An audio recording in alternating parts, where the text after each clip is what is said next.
E aí, galerinha do quarto ano, como que vocês estão? Espero que estejam bem. Depois de ver esse vídeo aí super importante falando sobre essa festividade lá da Índia, né? Bem bacana, eles misturam todas as cores. A gente tem aí na nossa unidade 2 do nosso livro de ciências, que é a matéria de hoje, na página 52, essa festa indiana que é chamada de Holi Festival, que é a festa que comemora, como a gente viu aí, o início da primavera. Então lá são diversas tintas todas misturadas e a galera se diverte muito pra caramba. Então o nosso Pitanguá vem dizer aí, olha só. Olha que efeito legal, nessa festa indiana as pessoas espalham pós coloridos, formando uma mistura de cores. Você já viu uma mistura como essa? E aí, vocês já viram essa mistura total de cores? Para começar, a gente vai ler então. Para você, o que é uma mistura? E aí, gente, a gente viu aí sobre a mistura de cores. E para você, o que é uma mistura? A mistura é quando a gente pega um alimento com outro, junta para que forme outro. Ou a mistura é quando você põe e mistura. O que é uma mistura para você?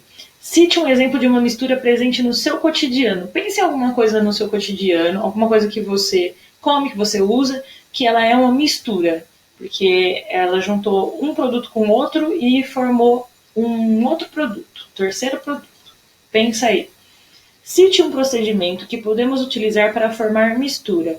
Bom, a gente não está vendo sobre cores? Tem procedimentos que a gente faz aí com as cores primárias para formar segunda cores, né? Mistura de cores. A gente sabe que diversas cores, quando a gente mistura, elas geram outras. Inclusive, a gente já até fez isso em sala de aula. Vamos ver agora o que tem nessa mistura do dia a dia. Número 1, componentes de uma mistura. Então, a gente viu, começou a observar aí que uma mistura é quando junto uma coisa com outra. Isso é chamado de componente, quando eu tenho uma coisa, um componente junto com outro, para ele formar algo. É uma terceira coisa. Então, olha lá, Mário está ajudando seu pai a preparar um bolo. Veja a receita que eles estão seguindo. Bolo simples, fácil para fazer. Se você quiser mostrar essa receita para a mamãe, quem sabe, para o café de hoje à tarde, faz aquele bolinho com café. Ah, você não toma café, mas pode ser um suco, né? Olha lá, bolo simples. Ingredientes: 2 xícaras de chá de farinha de trigo, 2 xícaras de chá de açúcar, 1 xícara de chá de leite, 2 ovos, 4 colheres de sopa de óleo, 1 pitada de sal, 1 colher de sopa de fermento em pó. Modo de preparo: separe o fermento na batedeira, ou pode ser, né, na mão mesmo. Bata os demais ingredientes por aproximadamente 5 minutos. Retire a tigela da batedeira, ou tire a massa, né? Junte o fermento e misture cuidadosamente com uma colher. O fermento vem por último, a gente vai mexer devagar. Despeje a massa do bolo em uma forma untada e enfarinhada. Mamãe sabe untar uma forma, hein? Leve ao forno pré-aquecido a 180 graus por aproximadamente 35 minutos. Olha que receita fácil, de boa para comer aí durante a tarde. Pessoal, que tipo de gênero textual a gente está vendo aqui? É um gênero textual de receita. Ele é um texto instrutivo, né? Com instrução. Lembra aqui que tem as medidas, olha que legal. 2 xícaras de chá não significa que eu vou colocar 2 xícaras de chá e depois a farinha. Esse chá é o tamanho da xícara, então essa xícara ela é chamada de chá. Então eu vou colocar 2 xícaras de chá de farinha, igual a tia Lê faz com vocês lá na terça-feira na aula de culinária, que ela já explicou isso para vocês. E a colher de sopa é uma colher que a gente usa para comer, certo? E aí essas medidas que a gente vê aqui, ó, 180 graus, elas estão marcadas lá no forno. É uma temperatura média, tá bom? 35 minutos contando no relógio, tá bom? Essa é uma receita de bolo, gênero textual de receita. E aqui, olha, o Mário e o seu pai estão misturando os ingredientes utilizando uma batedeira de bolo. Para quem não tem batedeira, geralmente a gente usa a colher mesmo na forma, né, na bacia. E depois é mais gostoso pra gente passar o dedo também e experimentar a massa pra ver se ficou boa. Adoro bolo de cenoura assim, adoro. Aqui em casa, meu favorito é bolo de cenoura, porque eu gosto de raspar tigela, é muito gostoso. Olha lá agora, o Mário, o pai do Mário, colocando o bolo, né, porque criança não pode ficar perto do fogão, é perigoso. Então, o Mário deixou pro pai dele pôr a luva e colocar isso dentro do forno para aquecer. Após a mistura, formou-se uma massa que eles colocaram no forno para assar. Depois de 35 minutos, o bolo já estava pronto para ser consumido. Então, ele misturou os ingredientes e fez um bolo. Para quem não sabia se consumia alguma coisa misturada durante o dia, tá aí, ó. O bolo é uma mistura. Continuando a leitura, olha lá. Em muitas situações de nosso cotidiano, misturamos diversos materiais para obter um produto final. Na situação acima, misturam-se ovos, farinha de trigo, açúcar, fermento em pó, óleo, sal e leite. Olha, se vocês quiserem grifar aí, ó, igual eu estou grifando, pode fazer isso, tá? Lembra que toda vez que eu for grifar alguma coisa aqui no meu livro digital, vocês podem grifar no de vocês. Eu nem vou precisar ficar falando, vocês podem ir grifando, tá? Então, misturou-se todos esses ingredientes para obter um produto final. O produto final qual que foi, gente? O bolo, certo? Vamos fazer uma atividade aí para ver se a gente entendeu mais ou menos? Então, olha lá. Ativando todos os conhecimentos. Ó. Número 1. Quais ingredientes você pode misturar para preparar uma limonada? Escreva o nome deles nos espaços. Olha lá. Tem 3 componentes que eu posso usar para fazer uma limonada. Então, olha, o componente 1 mais o componente 2 mais o componente 3 é igual a limonada. Vocês vão escrever dentro desses quadradinhos aqui, ó, desses retângulos, os componentes que vocês usam para fazer limonada. Tia, nunca fiz limonada. Nunca fiz. Pergunta para a mamãe, como que faz a limonada? Preciso de 3 coisas para formar uma limonada. Dá uma perguntada para ela. Quando misturamos 2 ou mais materiais, obtemos uma mistura. Em algumas misturas, conseguimos perceber visualmente quais são os materiais que as compõem. No bolo, por exemplo, foram utilizados diferentes ingredientes, tanto sólidos, né, farinha de trigo, açúcar, que eu consigo pegar, né, quanto líquidos, leite, óleo.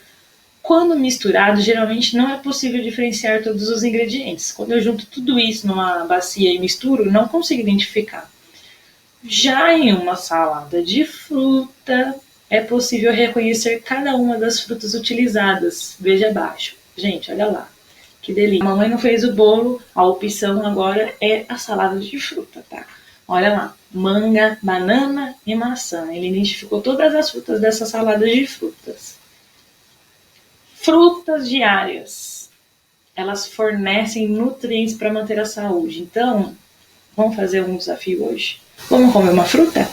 Pega uma fruta lá, uma maçã, uma banana, pra gente comer hoje. Todos os dias é dia de fruta, tá? Quanto mais fruta a gente come, melhor a gente fica mais forte. Em tempos de pandemia é muito importante comer bastante fruta para ficar forte, resistente, tá bom?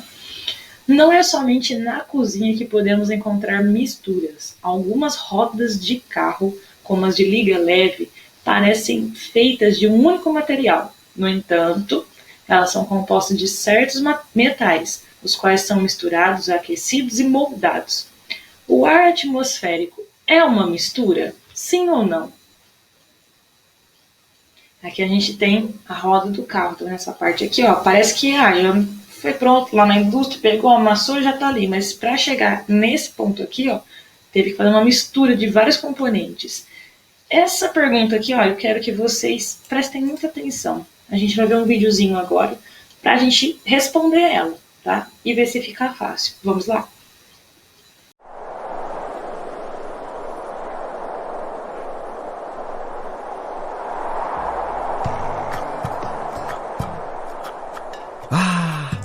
O ar que respiramos.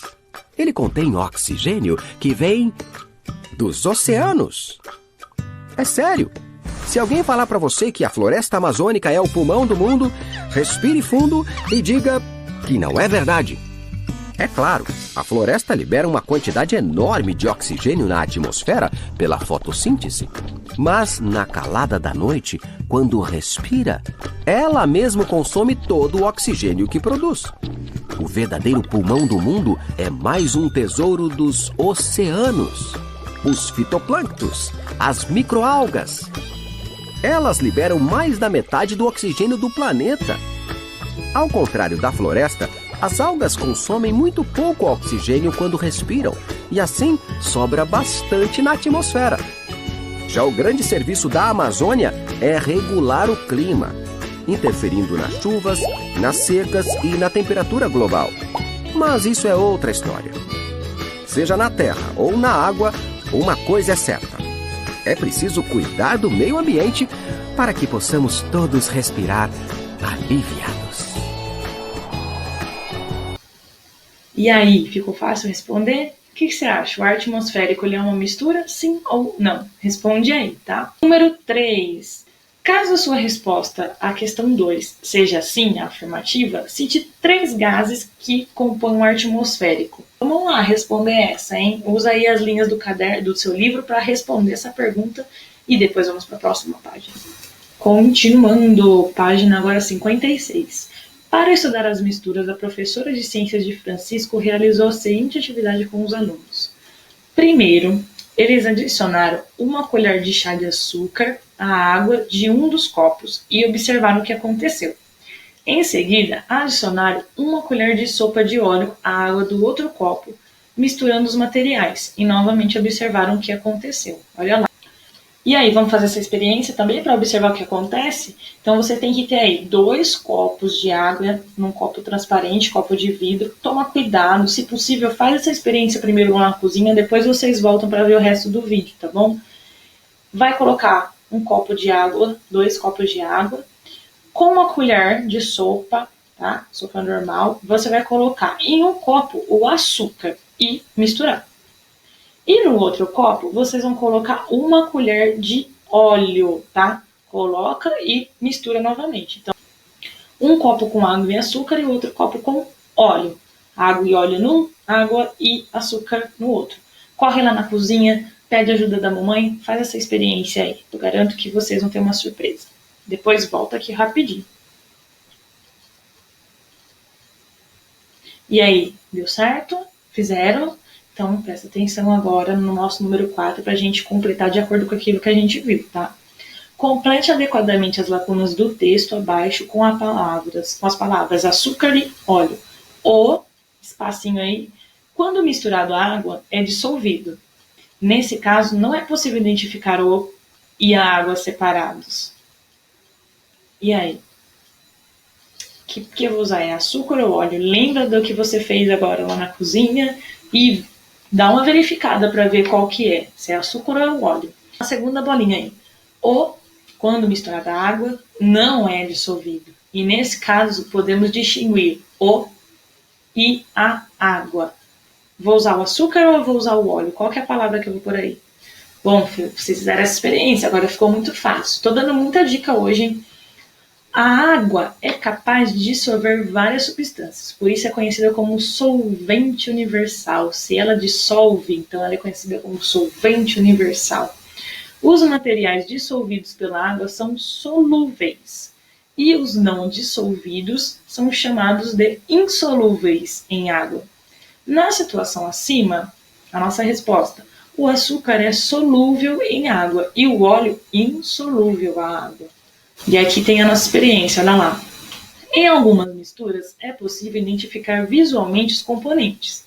No exemplo abaixo, nota que é possível identificar claramente o óleo e a água. Então, ó, o copo de vocês provavelmente tenha ficado assim, a mistura do óleo e da água. A água ficou embaixo e o óleo ficou lá na parte de cima, né? Confere lá para ver se está certinho. Em outras misturas, não é possível identificar os componentes visualmente. Na mistura abaixo, a água dissolveu o açúcar colocado no copo. Por isso, não é possível perceber a presença dele. Então, a gente colocou o açúcar, misturou lá. Ficou. Se você misturou bem, nem no fundo ele fica, tá? Então, se tem um pouco de açúcar no fundo, não é para pôr muito, né? Só 1 colher de sopa. Se você misturar bem, ele dissolve completo, tá? Continuando. Os componentes de muitas misturas também são misturas. Considere a mistura de água e sal. A água não é encontrada pura na natureza.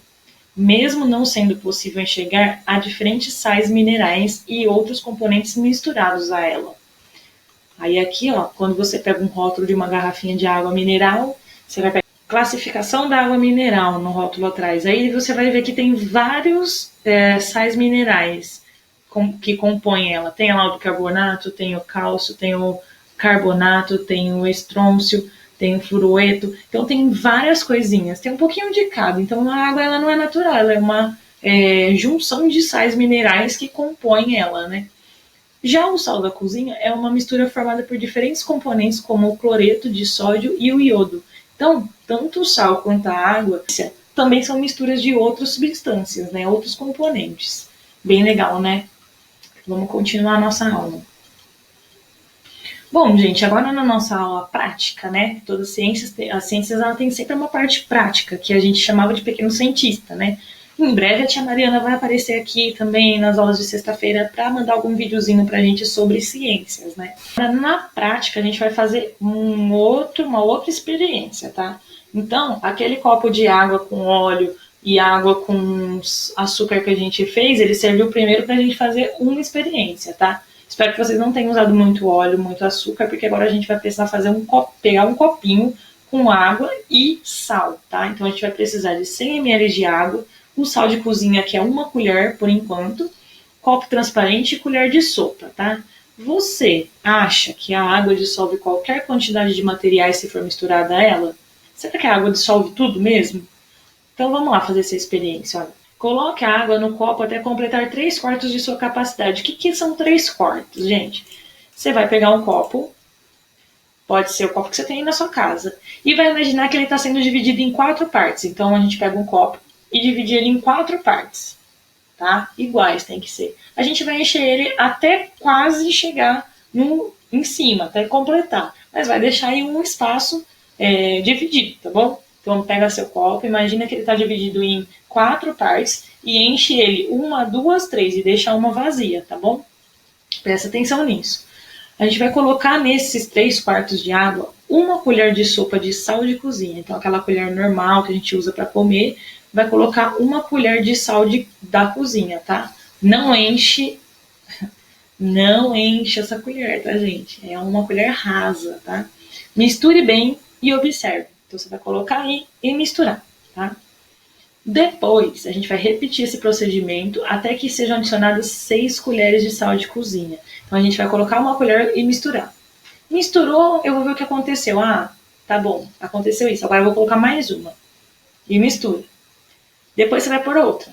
E misturar, tá? A hora que chegar na 5ª colher, não precisa nem chegar na 6ª, vocês vão ver o que aconteceu e vão responder para mim. Como a mistura ficou depois das 2 primeiras colheres de sal de cozinha? Então vocês vão colocar 2 colheres e vão observar. O sal se dissolveu na água ou parte do sal se acumulou no fundo do copo? E anotar, tá? E após a adição da 6ª colher de sal de cozinha, a gente pode diminuir para a 5ª, né? Não precisa ser tudo isso de sal. O sal se dissolveu na água ou parte do sal se acumulou no fundo? Vocês vão fazer a experiência e responder, tá? O que você pode concluir com essa atividade? Que determinado volume de água tem uma capacidade limitada de dissolver substâncias, ou que determinado volume de água é capaz de dissolver qualquer quantidade de substância adicionada a ela. Vocês vão analisar, é uma experiência que vocês vão realizar e responder as questões que estão nesse livro, tá certo?